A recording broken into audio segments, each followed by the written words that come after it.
Assalamualaikum warahmatullahi wabarakatuh.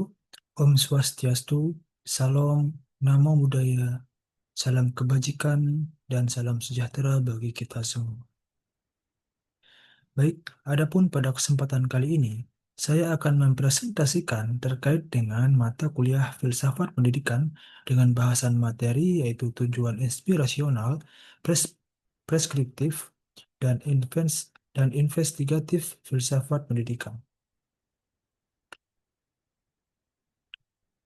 Perkenalkan, saya yaitu Syafri Ramadan dengan 3 NIM digit terakhir yaitu 022 dan adapun dosen pengampu filsafat pendidikan yaitu Dr. Inomantika MSI.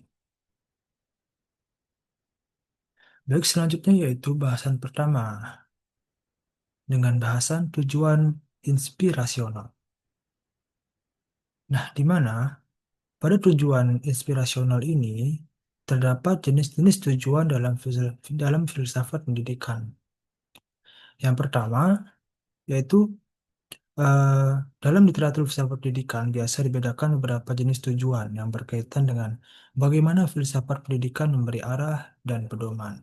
Di antaranya yaitu pertama ada inspirational purpose atau tujuan inspiratif, yaitu dengan memberi inspirasi, motivasi, cita-cita ideal, serta visi masa depan yang diharapkan. Nah, tujuan ini membantu membentuk nilai-nilai dan orientasi jangka panjang pendidikan. Nah, contoh dari inspirational purpose atau tujuan inspiratif ini yaitu membentuk manusia berkarakter luhur, mencetak warga negara yang bertanggung jawab, kreatif, berbudaya, dan adapun visinya yaitu pendidikan sebagai alat pembebasan atau transformasi sosial. Nah, yang kedua ada prescriptive purpose atau tujuan preskriptif, di mana tujuan ini yaitu menetapkan norma, standar, pedoman, dan aturan tentang apa yang seharusnya dilakukan dalam pendidikan. Tujuan ini lebih konkret dan operasional dibanding dengan inspirasional yang telah disebutkan pertama tadi. Nah, adapun tujuan ini yaitu misalnya, gitu ya. Misalnya pendidikan wajib, kurikulum nasional, kompetensi lulusan, nilai-nilai moral tertentu yang harus diajarkan. Itulah contoh-contoh yang bisa disebutkan dari tujuan preskriptif ini. Nah, adapun kaitan dengan tujuan lainnya yaitu filsafat pendidikan juga terkadang eh, mengandung tujuan analitik gitu, yang dimana menguraikan konsep, klarifikasi pemikiran dan investigatif yaitu menyelidiki atau menguji praktik selain inspirasional dan preskriptif tadi. Selanjutnya yaitu dari bahasan preskriptif.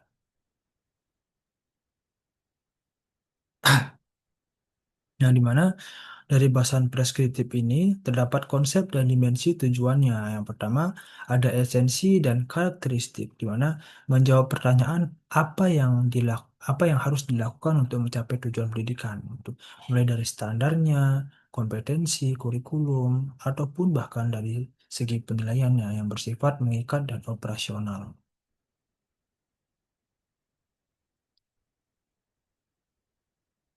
Selanjutnya yaitu yang kedua ada komponen preskriptif utama. Terdapat empat yaitu standar kompetensi lulusan atau learning outcome. Yang kedua kurikulum dan silabus yaitu terdiri dari isi, waktu, alokasi.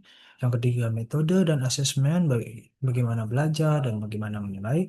Dan yang terakhir itu ada kebijakan dan regulasinya. Pendidikan wajib akreditasi atau evaluasi.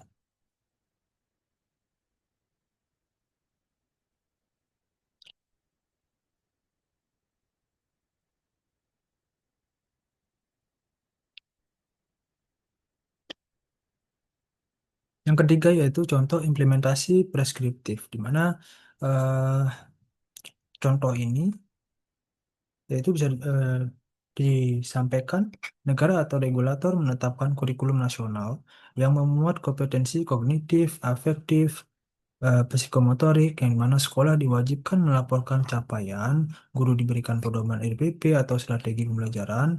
Nah, inilah contoh bagaimana ideal atau transformatif diterjemahkan menjadi aturan.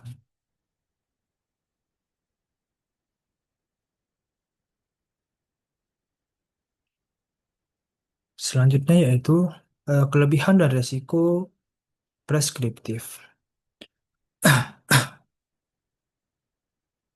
Di mana kelebihannya yaitu memberikan kejelasan, menjamin akuntabilitas, memfasilitasi evaluasi dan perbaikan. Sedangkan resikonya yaitu terlalu kaku, yang dimana dapat menekan kreatif, kreativitas guru dan mengabaikan konteks lokal, dapat mengaburkan tujuan humanitis jika fokus hanya pada indikator terukur. Selanjutnya ada bahasan investigatif filsafat.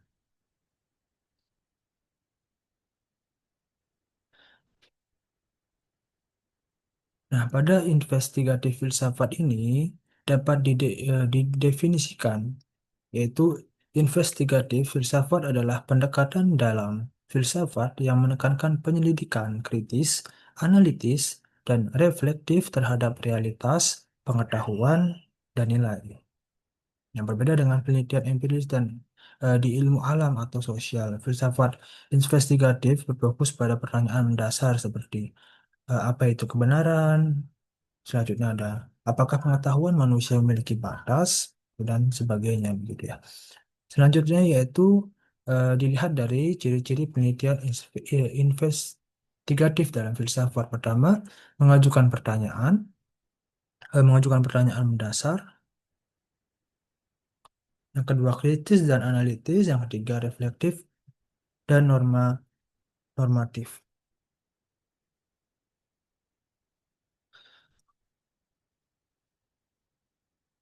Selanjutnya yaitu dilihat dari karakteristik investigatif filsafat. Ada 5, yaitu kritis, eh, bisa dikatakan tidak menerima sesuatu begitu saja, selalu diuji dengan logika dan argumen. Yang kedua ada analitis, dapat didefinisikan yaitu memecah konsep kompleks menjadi bagian-bagian sederhana agar jelas. Nah, selanjutnya reflektif, yaitu merenungkan makna terdalam, bukan sekedar deskripsi permukaan. Dan yang keempat, seringkali yaitu normatif, yaitu seringkali tidak hanya bertanya apa yang ada, tetapi juga apa yang seharusnya ada begitu. Dan yang terakhir yaitu dialogis, yaitu banyak filsuf menyelidiki melalui diskusi dan dialektika. Contoh metode Socrates. Baik, mungkin itu saja yang dapat saya sampaikan pada kesempatan kali ini. Kurang lebihnya mohon maaf jika ada salah kata, saya mohon maaf pula. Baik, pada presentasi kali ini saya akan tutup dengan ucapan Assalamualaikum warahmatullahi wabarakatuh. Om Santi Santi Om. Terima kasih.